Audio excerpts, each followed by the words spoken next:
Hi friends, मी प्रियंका स्वागत करते तुमचं स्पेशल रेसिपीमध्ये। आज आपण मुरमुऱ्याचे लाडू कसे तयार करायचे ते पाहणार आहोत। एकदम साधी सरळ सोपी रेसिपी आहे। ही रेसिपी जर आवडेल तर प्लीज व्हिडिओला लाईक आणि चॅनलला सबस्क्राइब करायला बिलकुल विसरू नका। सर्वात अगोदर आपण साहित्य बघूयात। त्यासाठी मी अर्धा किलो मुरमुरे घेतलेले आहेत एका भांड्यामध्ये। हे मुरमुरे आपल्याला मार्केटमध्ये कुठेही सहज मिळू शकतात आणि अर्धा किलो मुरमुऱ्यासाठी 600 ग्राम गूळ घेतलेला आहे। मी ते लाडूचा गूळ घेतलेला आहे। मार्केटमध्ये दोन प्रकारचे गूळ अवेलेबल असतात। तर आपल्याला हे लाडू तयार करण्यासाठी चिक्कीवाला गूळ असायला हवा, नाहीतर लाडू जमत नाही। त्यामुळे चिक्कीवाला गूळ घेऊन आणायचं। जो लाडूचा गूळ असतो त्याचा कलर थोडा लाईट असतो। 500 ग्राम मुरमुरे, 600 ग्राम गूळ आणि 2 चमचे तूप घेतलेला आहे मी ते। आता आपण गॅसवरती ठेवायचं। मुरमुरे थोडे आपण भाजून घेणार आहोत, म्हणजे छान कुरकुरीत लाडू तयार होतात। मुरमुरे जर जास्त कुरकुरीत असतील तर भाजण्याची आवश्यकता नसते। जर नरम असतील तर आपण अशा पद्धतीने थोडंसं रोस्ट करून घेऊयात मीडियम आचेवरच 5 ते 7 मिनिटे। यामुळे लाडूची खूप छान टेस्ट येते आणि छान कुरकुरीत होतात लाडू। तर 5 ते 7 मिनिटे मस्त असं मिक्स करून घ्यायचं आणि रोस्ट करून घ्यायचं आपल्याला सर्वात अगोदर मुरमुरे। तर पाहू शकता अशा पद्धतीने मस्त चुरा होतंय। तर आपण हे काढून घेऊया आणि याच भांड्यामध्ये 2 चमचे तूप टाकायचं। तूप छान पद्धतीने मेल्ट होऊ द्यायचं। तूप छान मेल्ट झालं की यामध्ये गूळ टाकायचं कट करून घेतलेला। यामध्ये सर्व गूळ ओतून घ्यायचं आणि मीडियम टू हाय फ्लेम वरती याला छान असं मेल्ट करून घ्यायचं गुळाला।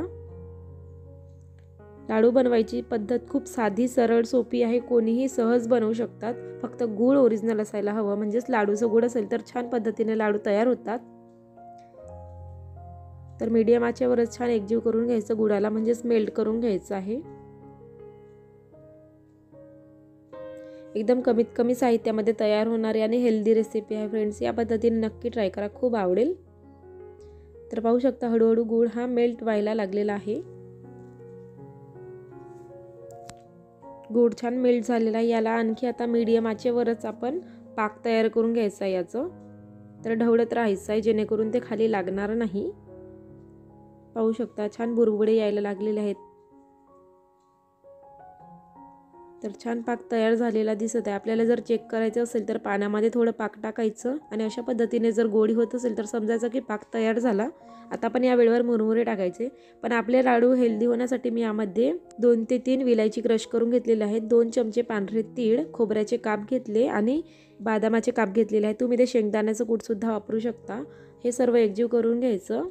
टाकलेली जिन्नस पाकामध्ये छान एकजीव करून घ्यायची आणि मुरमुरे टाकायचे वेळ न घालवता। तर आता यामध्ये सर्व मुरमुरे एकाच वेळी मी सर्व ओतून घेणार आहे।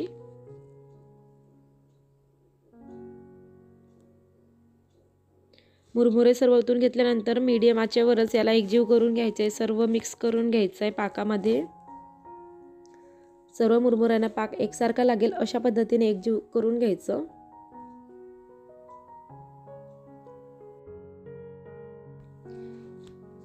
खोबरा किंवा तीळ वगैरे असेल ते पूर्णपणे ऑप्शनल आहे। ते तुम्हाला वाटलं तर वापरू शकता, नाही वापरलं तरीही चालेल। तर सर्व एकजीव झालेला आहे। पाहू शकता अशा पद्धतीने सर्व मुरमुऱ्यांना एकसारखं असं पाक लागलेला आहे। आता आपण याला खाली उतरवून घ्यायचं। हाताला थोडंसं तूप लावून छान असं लाडू वळून घ्यायचे। छान असं दोन्ही हातांनी प्रेस करून लाडू वळायचं। छोटे, मीडियम, मोठे कोणत्याही आकारामध्ये तुम्ही ते लाडू वळून घेऊ शकता। अशा पद्धतीने हाताला थोडं तूप लावायचं आणि लाडू सर्व वळून घ्यायचे। जोपर्यंत हा मिश्रण आपलं गरम आहे तोपर्यंत लाडू वळता येतात आणि मिश्रण जर थंड झालं तर लाडू वळला जात नाही। तर आणखी याला गरम करून घ्यायचं आणि सर्व लाडू वळून घ्यायचे। घरात आणखी लोक असतील तर त्यांना सुद्धा बोलवू शकता तुम्ही लाडू वळण्यासाठी। तर पाहू शकता खूप छान पद्धतीने लाडू तयार होत आहेत। खूप हेल्दी सुद्धा रेसिपी आहे फ्रेंड्स। या पद्धतीने तुम्ही नक्की ट्राय करा, खूप आवडतील।